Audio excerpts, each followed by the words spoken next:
friends. You called in favors. You said, "Hey, I showed up at your softball game. Now I need you to show up at the campaign office." Again, I'll say, the election didn't turn out like we wanted it to.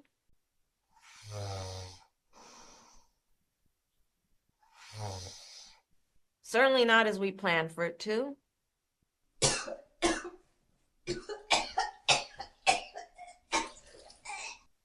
But understand that the work we put into it was about empowering people. That's the spirit with the work we did. Well, folks, it looks like the mega donors that backed Kamala Harris are starting to have buyer's remorse. So much so that they aren't even hiding it. They're going on the news and talking about it. You see, recently Kamala Harris had this conference call with a lot of her donors.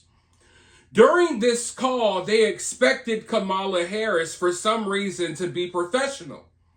They expected her to acknowledge what went wrong in the campaign. They expected her to have some sort of strategies about how, this campaign could have gone better. They expected for there to be some type of accountability for how the campaign was run, acknowledge certain mistakes and stuff like that, like a real business call. But the problem is the woman they're backing is not about business. The woman they backed is a complete airhead. And I feel like they should have known that, and many of them did, but now they're having to find out the hard way.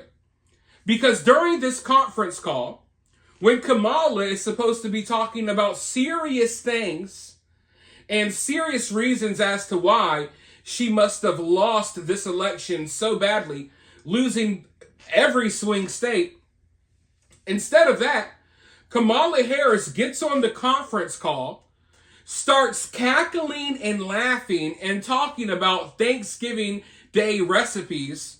Her favorite recipe where she cooks her collard greens, or she washes her collard greens in the same bathtub that she washes her ass in. She literally fills her nasty bathtub up with water and just swishes the collard greens around in there with her Kamala juice. Well, she's on the conference call talking about nonsense like that when she's supposed to be talking big business. Because you have to understand, these are billions of dollars that people pumped in to, support Kamala's campaign. And they're trying to figure out, where did the money go? How did you wind up $20 million in debt? How did we spend all this money, yet your campaign was just extremely ineffective? Meanwhile, Kamala Harris is on the campaign, or she's on the conference call, talking about recipes, laughing up a storm, and patting herself on the back. And her whole team, they're all patting themselves on the back, congratulating each other, because they're all parts of the participation trophy society. Kamala thinks that she can come onto these conference calls, she can be the strong minority woman, and look, we did so well. No, you didn't. You did terribly, and now people want to know why. And this is where things get really interesting. These donors are upset with Obama.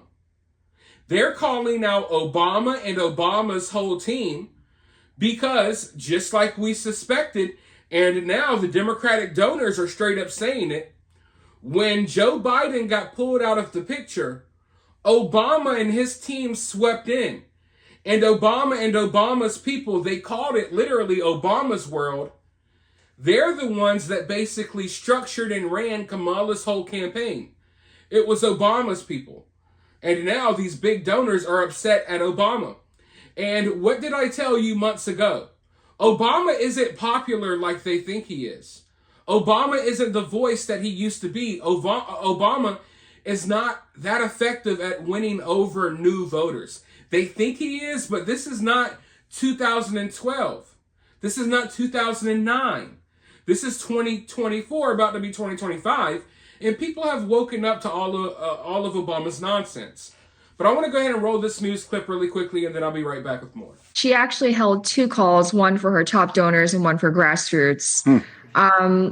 I was speaking and texting with fellow attendees of the call, and we were amazed by how self-congratulatory the tone was. I don't recall, the call was about 20, 30 minutes. I don't recall anyone taking responsibility Really? for the fact that we spent about $2 billion across Super PAC in the campaign and came up so significantly short. We lost 7 swing states. Self-congratulatory in what types of things were being said? They praised Harris as a visionary leader. I believe at one moment during the call, she was talking about her Thanksgiving recipe. And I don't say this with any malice or anything. I'm just merely conveying what happened. I think I was stunned to hear that, given just the extent and brutality of the loss and the fact that DNC staffers, at least two thirds have been fired summarily. And a lot of them are at a loss as to what to do. I'm just frankly stunned that there was no sort of postmortem or an analysis of how we can do better, what sort of lessons were learned. It was really just patting each other on the back, congratulating each other on I'm not sure what, and saying we'll see you for Christmas. Wow. Yeah, a lot of donors are not happy. A number of them are blaming people in Obama world. That's who they helicoptered in after Biden stepped down. A lot of consultants in Obama world came over and took over the campaign apparatus. The same people who were whispering and leaking to the press that Harris should be replaced at the top of the ticket when Biden was running. So you can imagine just the hypocrisy underlying a lot of it. Can you imagine being someone that donated millions upon millions of dollars to this campaign? And you get on the conference call, you already lost all of your money. It went nowhere for nothing. But at the very least, you're hoping that you're going to speak to someone who's competent. You're hoping that your money went to back someone that actually has some type of sense in their brain. And then when you get on the conference call, you realize slowly, wait, I just spent tens of millions of dollars backing a woman who really honestly can't do anything but laugh. That's all she has is nervous laughter. And she hopes that distracts people from the fact that she doesn't answer questions and she doesn't say anything of substance. And for a lot of freaking idiots in America, it worked. That's the scary part. There's a lot of freaking total idiotic retards in America who watched Kamala Harris's speeches and they were moved by it. Those word salads of straight nothing, they loved it. They ate it up. But these donors, they're not as stupid as you think. Yeah, they put their money in stupid places, but they're not as stupid as you think. And when they got on the phone with Kamala, they were expecting something, I guess, a little more.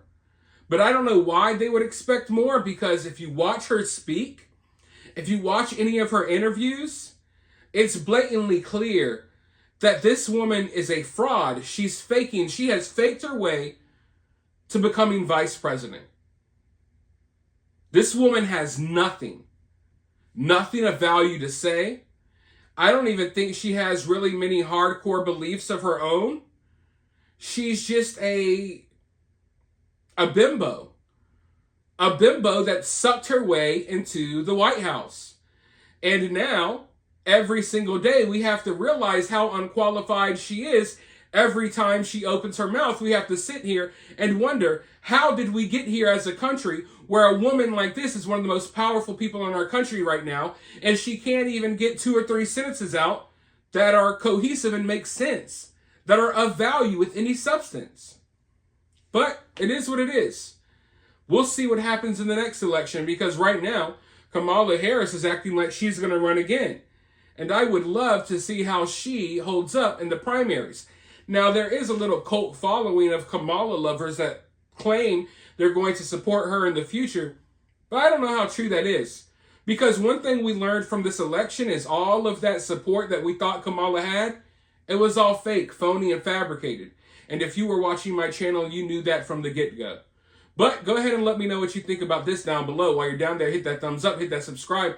ring that notification bell. And if you find yourself getting too worked up by all of this, remember, it's just political cinema.